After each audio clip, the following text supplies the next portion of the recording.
राम नाम के जाप में कुछ ऐसे अनुभव होते हैं, कुछ ऐसे संकेत होते हैं जिनसे ये पता किया जाता है कि आप राम नाम के जाप में, राम जी की भक्ति में उच्च स्तर पर हैं। यानी कि आपकी जो साधना है, जो आपकी भक्ति है, वो बहुत अच्छी हो गई है और आप अब घबराएं नहीं, बल्कि अपने जप को आप और ज्यादा बढ़ा दीजिए, क्योंकि अब मंजिल दूर नहीं है। राम जी आपको मिलने ही वाले हैं। राम जी ने आप पर कृपा कर ही दी है। नमस्कार। हम सभी पर महाराज जी का आशीर्वाद और बजरंगबली जी की कृपा सदैव बनी रहे।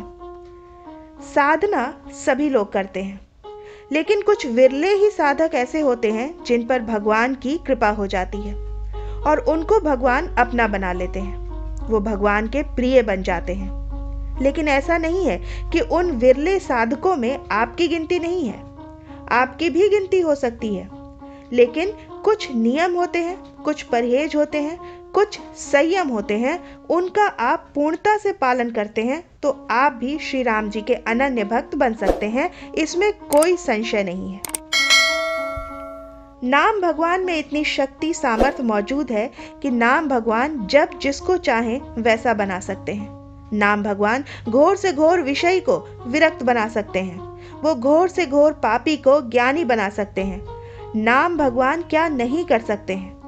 तो इन्हीं नाम भगवान का हमें आसरा ले लेना है, राम नाम का हमें सहारा ले लेना है और बस आगे बढ़ जाना है।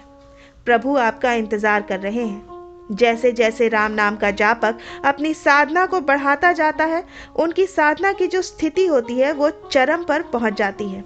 उनके अंदर श्री राम जी के प्रति अनन्यता जागृत हो जाती है। जैसे जैसे आपके राम नाम का जाप सही चलता है, पूजा पाठ अच्छा होता है, खान पान शुद्ध होता है, सारी चीजें आप अच्छे से कर रहे होते हैं, तो आपके अंदर एक अनन्यता जागृत होने लगती है। आपको केवल राम जी ही अच्छे लगते हैं। आपको बस राम जी से संबंधित चीजें ही अच्छी लगती हैं। बाकी किन्हीं चीजों में आपका मन नहीं लगता। लोगों का सम्मान तो आप करते हैं, उनसे बातचीत करते हैं, उनके बीच में रहते हैं, लेकिन हृदय में जो स्थान आपका लेते हैं वो प्रभु श्री राम जी होते हैं। आपकी हर बात पर राम निकलेगा। हर बात पर आप कहेंगे कि मेरे राम जी की कृपा है। हर बात पर मेरे राम, ये शब्द होंगे आपके। राम जी हैं ही इतने कृपालु। प्रभु श्री राम क्या क्या नहीं कर सकते, कब किसके साथ क्या नहीं कर सकते। जब माता सीता का हरण हुआ था, जब माता सीता के वियोग में श्री राम जी उन्हें ढूंढ रहे थे, तब राम जी लताओं से लिपट कर पूछते थे, रोते थे कि मेरी सीता कहाँ है। पेड़ पौधों से लिपट कर, वहां जितने जीव जंतु होते थे उनसे लिपट कर पूछते थे कि बताओ, क्या आपने मेरी सीता को कहीं देखा है। तो सोचिए, वो पेड़, वो लता, वो वृक्ष कितने भाग्यशाली होंगे और श्री राम जी कितने दयालु हैं कि इसी बहाने से सही, पर वो उन्हें स्पर्श तो कर रहे हैं, उनको अपने हृदय से तो लगा रहे हैं, उनसे प्यार कर रहे हैं। तो जब श्री राम जी जड़ जीवों पर भी अपनी इतनी कृपा करते हैं, तो चेतन जीवों की तो बात ही क्या है। लेकिन हमें भी उनके हिसाब से बनना पड़ेगा, क्योंकि भगवान को क्या चाहिए? भगवान को केवल आपका भाव और आपकी श्रद्धा चाहिए, आपका विश्वास चाहिए। भगवान के लिए आपके अंदर एक तड़प होनी चाहिए, ईश्वर प्राप्ति की भूख होनी चाहिए। सांसारिक चीजों की भूख तो सभी में होती है, लेकिन कोई विरला ही ऐसा होता है जिन्हें भगवान को पाने की तड़प होती है। और जिनको भगवान के पाने की तड़प हो जाती है, उनके चरणों में सांसारिक वैभव स्वयं ही नतमस्तक हो जाते हैं, क्योंकि वो प्रभु को मांग बैठे हैं। वो श्री राम जी को अपना बना बैठे हैं। जिन्होंने श्री राम जी को ही अपना बना लिया है और जिन्होंने राम नाम को अपना बना लिया है, उनके लिए कोई भी कार्य असंभव नहीं रह जाता है। वो सब कुछ कर लेते हैं। मम गुण गावत पुलक शरीरा, गद गद गिरा नैन बहनीरा। राम जी स्वयं कह रहे हैं कि जो भक्त, जो साधक मेरा गुणगान करते हैं, रामचरितमानस का पाठ करते हैं, मेरे नाम का कीर्तन करते हैं, और कीर्तन करते करते जिनकी आंखों से अविरल धारा बहने लगती है, मैं उनके वशीभूत हो जाता हूँ। तो क्या आपके साथ भी ऐसा हो रहा है? क्या राम जी को पाने की भूख आपके अंदर उठी है? क्या आपको लगता है कि इतना समय व्यतीत हो गया है, अभी तक मुझे राम जी मिले नहीं? हमसे क्या गलती हुई है, इसका एहसास कभी हुआ है आपको? जिस दिन आपको इस चीज़ का एहसास हो जाएगा कि भगवान मुझसे क्यों नहीं मिल रहे हैं, इसका कारण क्या है, और उस चीज़ को आप सुधार जाओगे और राम नाम का जाप करने लग जाओगे, पूजा पाठ करने लग जाओगे, राम जी के आश्रित हो जाओगे, तो प्रभु आपको सारी गतियाँ प्रदान कर देंगे, सारी सिद्धियाँ प्रदान कर देंगे, सारी शक्तियाँ प्रदान कर देंगे। संसार का सारा वैभव आपके सामने लाकर रख देंगे। और प्रभु देते हैं, प्रभु सब कुछ देते हैं, परंतु पहले वो आपकी परीक्षा लेते हैं। परीक्षा में आप उत्तीर्ण हो जाते हैं तो प्रभु आपको अपना लेते हैं, और उस परीक्षा के लिए आपको तैयार भी प्रभु ही स्वयं करते हैं। यही तो खास बात है हमारे प्रभु की, कि वो ही हमारी परीक्षा भी लेते हैं और वो ही हमें परीक्षा के लिए तैयार भी करते हैं, और उनकी परीक्षा में पास भी हमें वो ही स्वयं कराते हैं।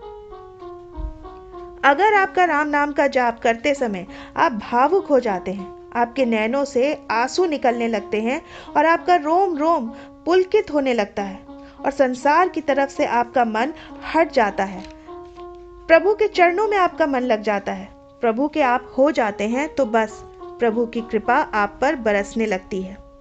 एक भरोसो एक बल, एक आस विश्वास, एक राम घनश्याम हित, जातक तुलसीदास। श्री राम जी के लिए तुलसीदास जी कहते हैं कि बस एक ही भरोसा होना चाहिए, एक ही बल होना चाहिए।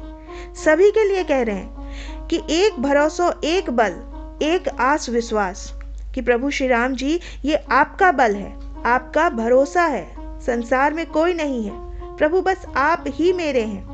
चाहे तो आप मुझे पार लगा दीजिए, चाहे आप मुझे डुबो दीजिए, जैसा आप चाहें वैसा कर सकते हैं, क्योंकि मेरी तो चलने वाली है नहीं, चलने वाली तो आपकी है, क्योंकि प्रभु आप संसार को चला रहे हैं, आप संसार को चलाने वाले हैं। मैं तो केवल आपका एक छोटा सा दास मात्र हूँ। प्रभु मुझ पर कृपा करें जिससे कि मैं आपका भक्त बन जाऊं। ऐसी कृपा प्रभु श्री राम जी आप हम पर कर दें, क्योंकि हनुमान जी महाराज भी खुद कहते हैं, मैं माया वश फिरो भुलानी। मैं यानी हनुमान जी महाराज स्वयं, जो माया से स्वयं परे हैं, वो खुद कह रहे हैं श्री राम जी के सामने कि मैं तो माया के वश भुलाए फिर रहा हूँ। क्या प्रभु आप जो माया से भी परे हैं, आपने मुझे क्यों नहीं पहचाना? तो प्रभु करुण पुकार सुनकर कहते हैं कि हनुमान, तुम मेरे पास भेष बदल कर आए हो, तुम ब्राह्मण का रूप लेकर आए हो। अगर तुम अपने ही रूप में आते तो मैं तुम्हें अपने हृदय से लगा लेता, क्योंकि मैं तो समदृष्टा हूँ, मैं सबको समान रूप से देखता हूँ। मेरे लिए कोई छोटा कोई बड़ा नहीं, कोई अच्छा कोई बुरा नहीं, मुझे सब प्रिय है, मेरे ही बनाए हुए हैं, मेरे अंदर कोई भेदभाव नहीं है। लेकिन जो मेरे भक्त होते हैं, जो मेरे सेवक होते हैं, वो मुझे विशेष प्रिय होते हैं। तो आप प्रभु के दास बन जाइए, प्रभु को अपना बना लीजिए, और अगर आपके अंदर ये गुण आ गए हैं, ये सारे लक्षण आपके अंदर आ गए हैं, तो आप समझ लीजिए प्रभु आपके हो चुके हैं, प्रभु ने आपको देख लिया है, आप पर उनकी कृपा बरस रही है, और आपका जीवन अब बहुत बहुत शीघ्र बदलने वाला है। तो प्रभु का नाम लेते रहिए, उनकी भक्ति करते रहिए, आपकी जो भी मनोकामना है वो पूरी हो जाएगी। मैं आशा करती हूँ आज का ये अंक आपको पसंद आया होगा। आप अपनी प्रतिक्रिया हमें कमेंट सेक्शन में लिखकर ज़रूर बताइएगा। हम इस अंक को यहीं विराम देते हैं। मिलते हैं आपसे अगले अंक में। तब तक के लिए जय श्री राम, जय बाबा की।